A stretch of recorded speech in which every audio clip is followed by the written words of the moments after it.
You're 19 years old, and it's your third day in a maximum security prison back in the 70s. Let me share a story with you what happened.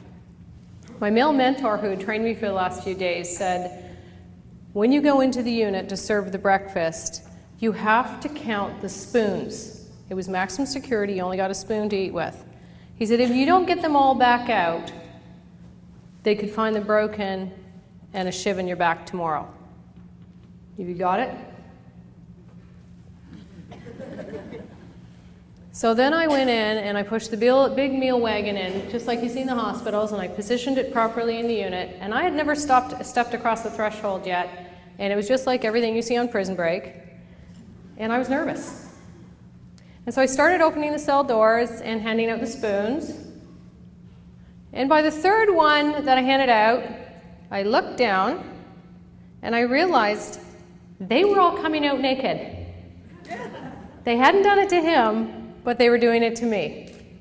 I mean, I hadn't even seen a real live one yet. I was saying, think like a nurse or a doctor. Think like a nurse or a doctor. By about the 12th one that came out, they even started a few shimmies. I didn't know what to do. It was back in the 70s where they were just putting women in non-traditional male roles and vice versa. I thought it was my great grades. I was meeting a quota. And I was going to quit that night. I went home and I thought, you know what? They're right. I don't belong. And I wrote up my resignation letter. And in the morning, I woke up with a different resolve. I thought, maybe I just need different tactics than men. Maybe what they can do, I'm not allowed to, and I just have to find my own way. You see, the male officer with no problem would have said, Smith, get back in your cell and get your pants on. And if I had done that, they would have said, ooh, how can we get her tomorrow? So this is what I did. I went in the unit, pushed the meal wagon back in, armed with my spoons. I kicked on each cell door and said, if you'd like breakfast, get up and get dressed. If you'd like breakfast, get up and get dressed. If you'd like breakfast, get up and get dressed. By the time I came back around to the first cell, they were all dressed. And they never came out naked again in front of me for the next 4 years. The first technique for women in the book is set expectations up front. Without disdain, without anger, without contempt, just tell people what you need. The topic I'm most passionate about is I can fix that. What I realize about human behavior is we have an innate need for attachment. And whenever we have conflicts, that innate need is disrupted or disconnected.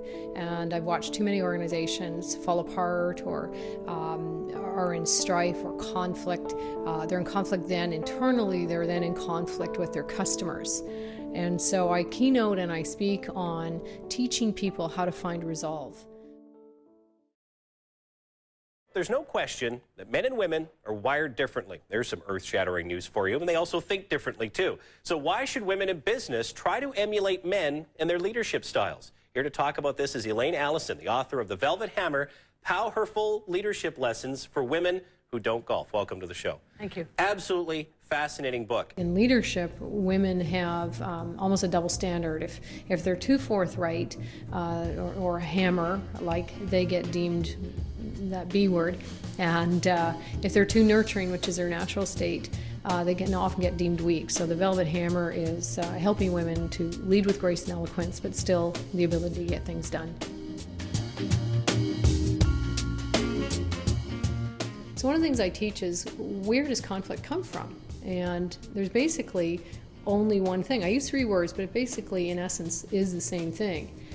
And the only thing that causes conflict, whether it's the one you just had yesterday with a family member or a colleague or your boss, is that your goals, expectations, or objectives were different than the other person. And the nanosecond that that happens, what you wanted was different than what I wanted, bang, we're in conflict. So I have an exercise where they actually have to think of their last conflict and write down what is it the other person wanted, what was it they wanted, and actually acknowledge where the differences actually lie. And then they draw a line, and it's not their way and not my way, but they have to find a third way. Now often a person will put a suggestion on the table and the person says, no way, that'll never work. Well, the two most magic words that I teach is then say, what else?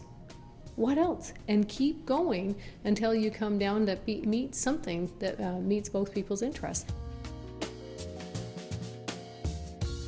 I teach when I keynote. I don't necessarily speak in platitudes or do one, do two, do three. I actually take people through exercises and scenarios where they're working on their thing, their stuff, and give them the scripts, and they actually have an opportunity to model that back before they leave the session. I have my formal education in curriculum design and adult ed, so not only am I a keynoter with the great stories and the points to make, I reach in at a visceral level and literally shake up your thinking so that you leave the next day with a skill that actually can be applicable tomorrow. Basically, I'm there to teach, and I literally work with the organizers or the corporation and say, what behaviors do you want changed as a result of this? And when I work with an organization, I go really deep into finding out what's wrong, what do you need help with, where are your greatest challenges? And then I design the modules and the key points, whether it's 45 minutes or an hour, helping their organization. I interview at the senior level, at the mid-level, and the frontline level. And we put those together and come up with the skills that they actually need that's going to help them tomorrow. Elaine brings across a great energy and enthusiasm. She's incredibly knowledgeable about what she teaches, and she has a big finish. She came to us highly referred, and she's put us through customer service training, some conflict resolution work with our customer service staff, and she's done a fantastic job. She's been in the field herself. She's come from the airline industry. She's also worked in the corrections herself, so she's been there and done that, so she has a real connection with the staff. Elaine is the light of the room. Right? She just stands out. Everything you say, you're captured by what she's saying. You're listening to her. She's just demands attention without demanding it, if you know what I mean. So Elaine is great. The first part of the project was to provide a customer care training program for the airport, and that reached out to over 3,500 people in well over 40 companies. The second part of the project was to help us get our game face on for the Olympics. So to motivate us, get us energized and focused at serving the customer well during the Olympics. As judged by the audience loved it. They said they loved it. Their scores reflected that.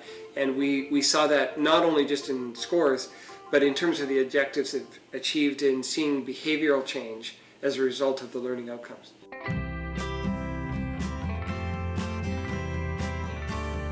The most wonderful thing I get is the emails afterwards where they said, wow, I just tried that technique today and it worked, and this person did this and I didn't have to do anything. It's just changed my approach. And those are the ones I love, and I get such a kick out of knowing I helped them, and I hope I've left them with hope that these things can be solved. And when they do, and I get the email, it's just a great day.